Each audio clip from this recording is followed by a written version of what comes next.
வெண்பருத்தி நூலெடுத்து வாய் வெடிச்ச பூவெடுத்து நான் அணிஞ்சிட தொடுத்து வச்ச நடினமான மாலை இது.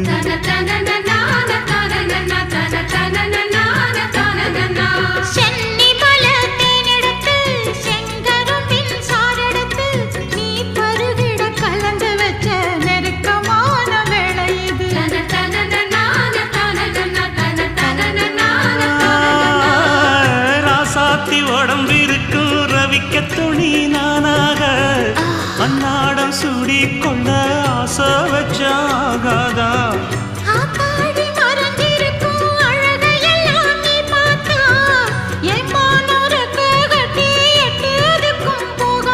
அடிச்சி சக்கரையே எட்டி நீயும் நிக்கிறியே நான் ஏங்கி ஏங்கி பார்க்கிறப்போ ராமி